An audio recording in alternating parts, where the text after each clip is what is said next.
Hi guys, it's Margaret with Bliss Farm.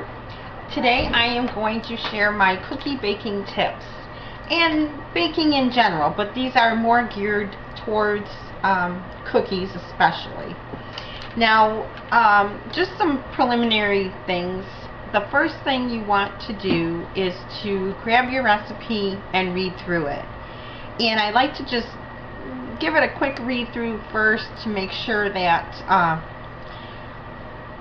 I know what I'm doing, I have the supplies, and then what I do is I gather my ingredients and I put those all out to make sure that I have everything that the recipe calls for and that I have done any preparation.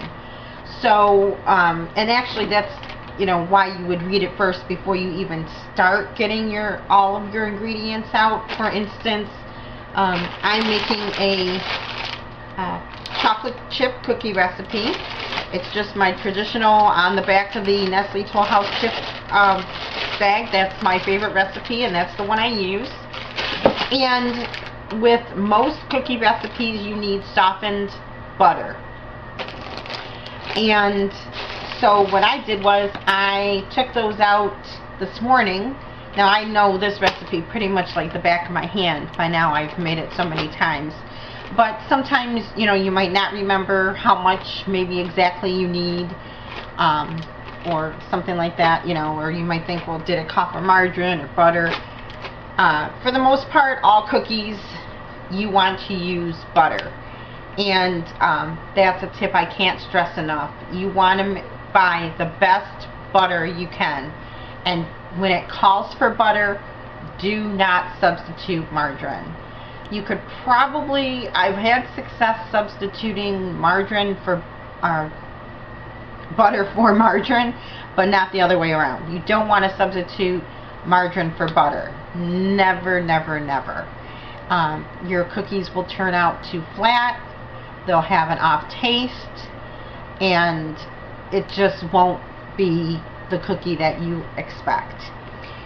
And you do not want to skimp on softening your butter. You want to take it out in plenty of time. I've had these out on my counter since about 11 o'clock this morning, and it is now 7 o'clock at night.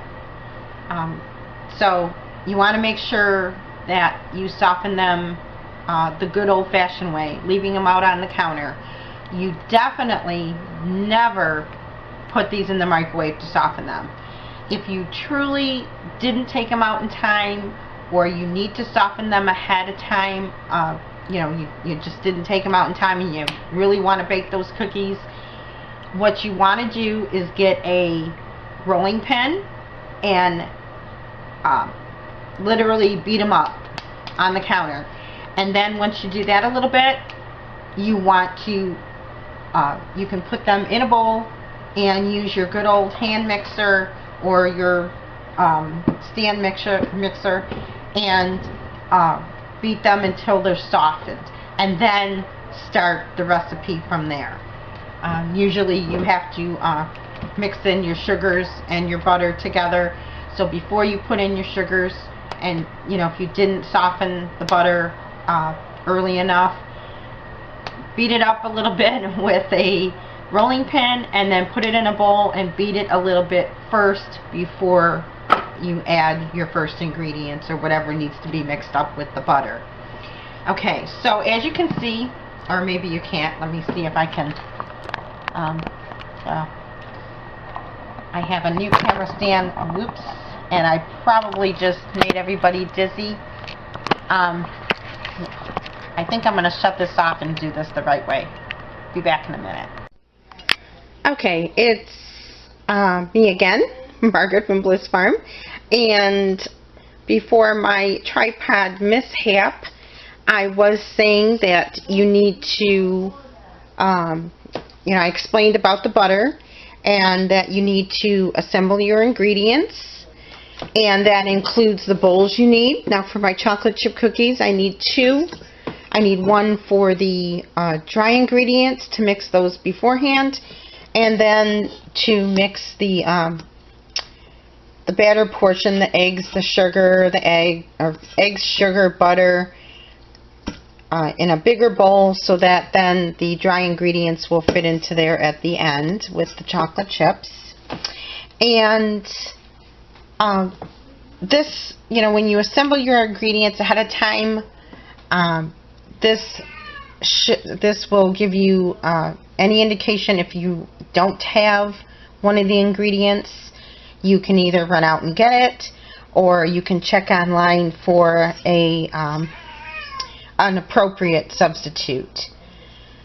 And just one thing about substitutes, be sure that you get it, you know, be sure you read any reviews, really read up on what you're doing and what you're going to substitute, because it can really cause a problem. You're going to waste a lot of good ingredients if for some reason it's not going to work. And sometimes certain ingredients will need you to adjust other ingredients. I can't think of something off the top of my head for a good example. You just want to be sure that anytime, you know, you search up for a substitute on something, look and see if there's any information, what other people, you know, their experience with it. Because what may have worked for one person, maybe it just doesn't really work in the long run. They got lucky. So be sure to check those reviews and comments and things like that. And when in doubt, don't substitute. Just run out and get it. It's much better to even wait a day to make your recipe, especially with baking. When you're making savory foods, it's not so much an issue. You know, you can experiment there. But with baking, you really want to follow the recipe to a T and don't, you know, don't stray. Okay, so as you can see, I'm all set up and ready to go. And now the next thing I'm going to be doing is to measure out the dry ingredients. And I'm going to show you exactly how to, you should be measuring your flour. And then I will show you also how to measure out your brown sugar. Okay, so I will be right back with that. Okay guys, I'm back and I'm going to show you how to measure the flour. Now I keep mine just in a big plastic container. I just feel it's neater to keep the flour in a separate container. You do not ever want to pack flour. So what you want to do is take your I need 2 1/4 cups. So I like to use ones that do not have, you know, like a lip or a pour spout for measuring flour. I take my measuring cup and I just scoop in a big amount, take a butter knife and just lightly scrape across, just like that. Okay, so that's 1,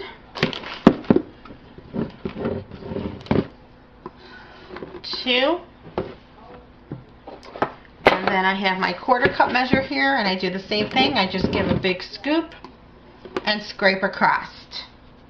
Now, as you can see, you're probably wondering, I do keep the 1 cup and a 1/4 cup right in the container with the flour, and I also keep the butter knife that I use for that. So that's just dedicated towards my flour, and I can put that aside. Now, I do have other ingredients I need to, well, I guess I can show you. With the baking soda, I take my measuring spoon and I just scoop up a big amount as I do the flour, and I scrape it across the flap. I don't completely take that off, and if you can see, there's this little piece of flap there, and I use that to scrape right across to get an even 1 teaspoon. Okay, and now my salt, what I do for my salt, because I keep it in here, is I just go over a measuring cup or over the sink and I pour it, give it a little shake so it's level, and pour that in. So that's done. And then I'm not going to worry about pouring this tiny bit amount of salt back into the container. I am just going to throw that into the trash. Okay, now with my butter, I need to cream in my sugars. And with brown sugar, you always want it packed unless it specifically says not to pack it. And honestly, I don't think I've ever run into a recipe that says not to pack the brown sugar. So to do that, now for that, I usually use just a regular measuring cup. And I dump some in. And then I make sure there's no, like, you know, hardened pieces. And then I pack it down with my fingers. And I try to keep it level in the cup as I do that. You don't want, like, I'll show you here. You don't want this, okay? You want to make sure that you're staying level as you pack it. And then I just keep adding. Now with this recipe, I need 3/4 of a cup. Again, make sure that there's no hardened pieces. Pack it down.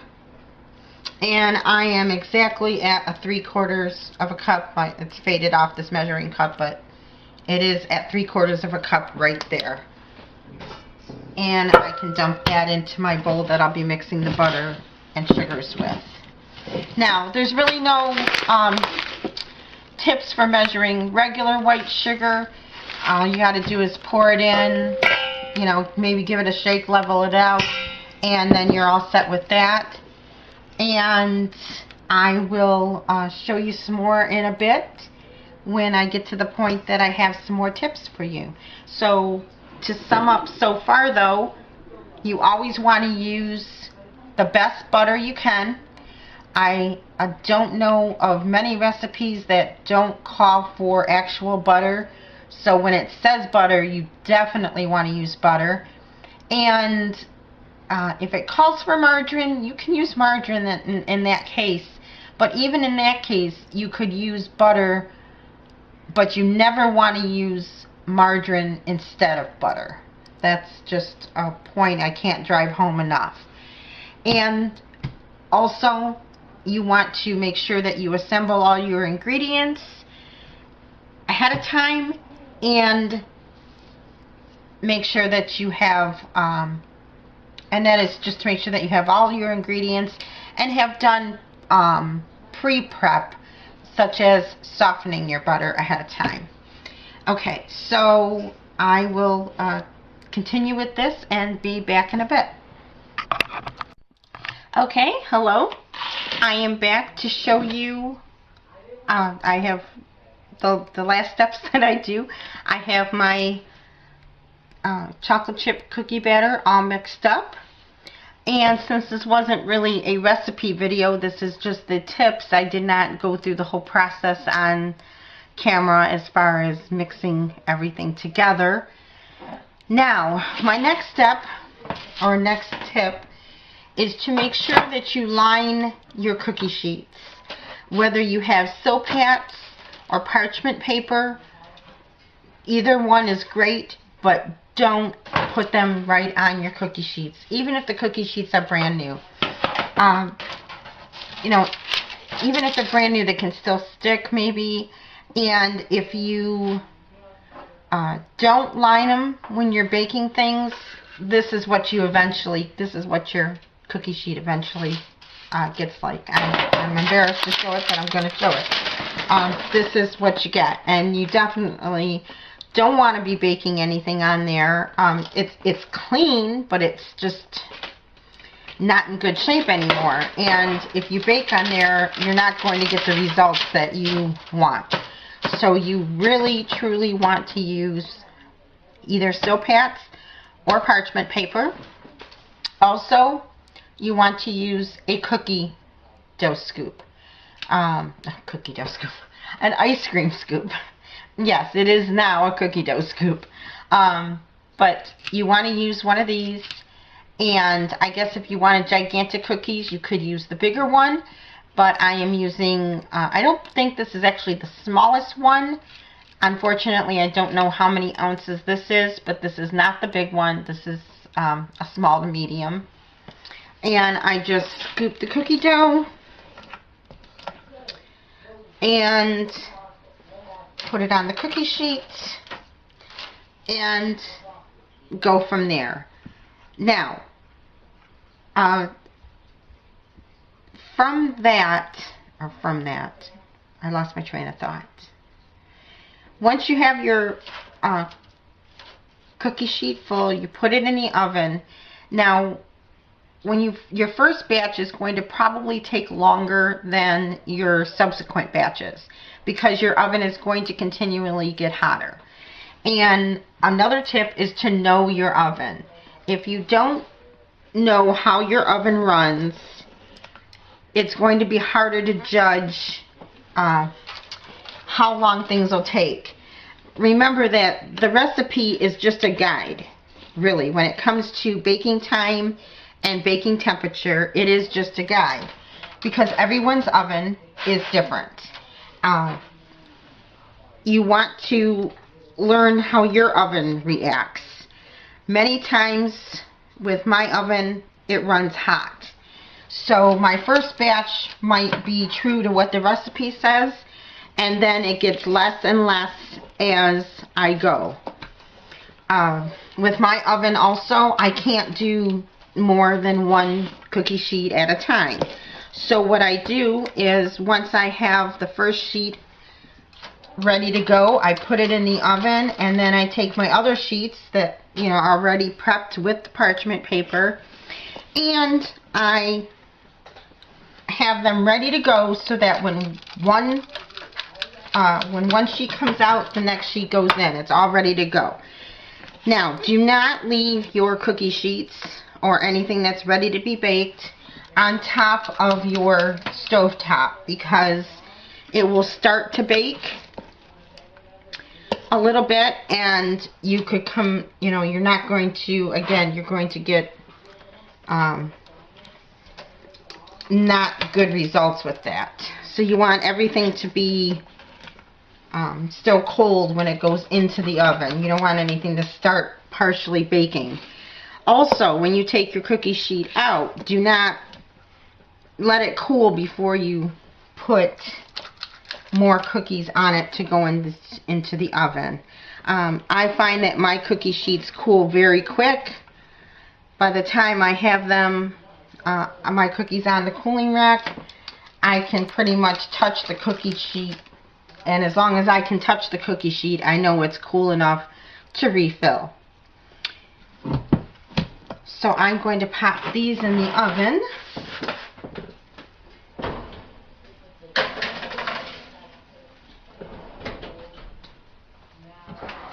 And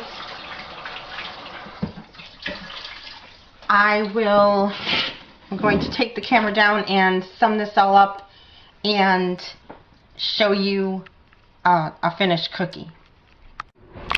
Okay guys, I have 4 last tips to share with you before I show the cookies that I made. And those are, I did mention that you want to use the best, I believe I said the best quality butter. If not, I did mean to say the best quality butter that you can afford, and unsalted. It must be unsalted when you're baking, unless for some reason a recipe specifically calls for salted butter. I would use unsalted, and I do use unsalted for all of my baking. The next thing is that you want to use the freshest and the best ingredients, organic if possible, for all your ingredients that you use for baking. Now, I realize more than probably anybody that you might not be able to do all organic. I can understand 100%. But you do want to make sure that your ingredients are the freshest. Don't use something that's, totally outdated and not good, or just think, oh, it's going to be okay. You really do want to use the freshest possible. Also with eggs, I use extra large eggs for baking. I don't care what the recipe calls for. I always use extra large, and it just seems to turn out a little bit better than if you were to use large eggs. The next thing is that you want if you're baking cookies, you want all the same size cookies on one cookie tray. So if you're making, say, cutout, Christmas cutouts, and you have reindeer and candy canes and angels, you want to do one cookie sheet with all reindeer on them, and then your next cookie sheet can be all angels, and your next cookie sheet can be all candy canes. You don't want to mix the sizes, because they will bake at slightly different rates. So you're going to have one cookie that may start to be, maybe too golden brown or too overcooked, and then maybe a bigger cookie that's maybe not quite cooked enough or baked enough. So you do want to keep all same size cookies on one cookie sheet. And that's why it's really good to use an ice cream scoop, as I stated earlier, to scoop out, cookies that you do in that manner. And that's it. I've been looking down at my notes, and that was the last 4 tips I wanted to share with you. As I said before, I will list all the tips below, and I hope you enjoyed this video, and I will be back like I said, to show you the cookies and wrap it up, and I'll see you in a little bit. Okay, so here are the finished cookies, the first batch anyway, and they look delicious, they taste delicious, and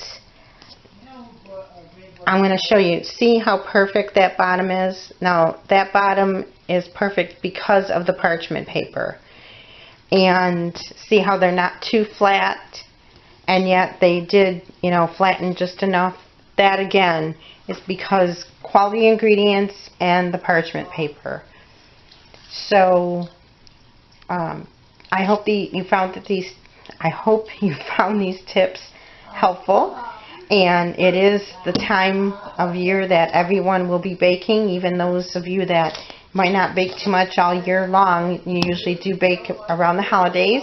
And as you can see, I've already got the holiday tablecloth out. I decorate November 1st, I start, so I've been really busy. But I definitely took some time out to bake some chocolate chip cookies, and I'm going to be baking some sugar cookies tomorrow. And if you incorporate the tips that I have shown in this video and that I will have listed below, you too will have your family and friends coming back for more and wanting you to be the queen cookie baker like everyone wants me to be. So good luck with your baking, and if you have any questions, please leave them below. And if you're not a subscriber, I would love to have you. Have a great day. Bye-bye.